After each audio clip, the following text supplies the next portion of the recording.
La piste est presque aussi glissante que s'il y avait du verglas. Une résine, recouverte d'eau en permanence, rend n'importe quelle voiture incontrôlable, surtout lorsqu'on n'a pas les bons réflexes. Je pensais être une bonne conductrice. Maintenant, je me rends compte qu'il y a plein de choses que j'appréhende mal ou pas. Les erreurs, c'est un peu des erreurs de précipitation de conduite et mauvaise appréhension un peu de la situation, quoi. Ces stagiaires ont été envoyés par leur employeur dans ce centre pour perfectionner leur conduite. Un exemple, imaginez que ce virage est verglacé. Erreur la plus fréquente, l'automobiliste continue à braquer ses roues et freine. La voiture devient incontrôlable et elle finit même par partir en tête à queue.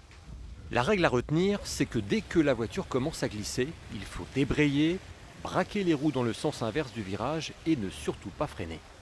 On a beau avoir la technique en place, en tête, est-ce que le jour J, on arrivera à la mettre en place? Pas sûr. Faut pas oublier qu'il y aura l'environnement qui va nous entourer, qu'on aura l'effet de surprise, pas forcément la bonne vitesse. La vitesse, excessive par rapport à l'adhérence de la route, c'est bien souvent la cause de l'accident. S'il y a une chose que je retiens, c'est qu'on va toujours beaucoup trop vite et dans ces cas-là, on a beau avoir la théorie, on n'a aucune chance de s'en sortir.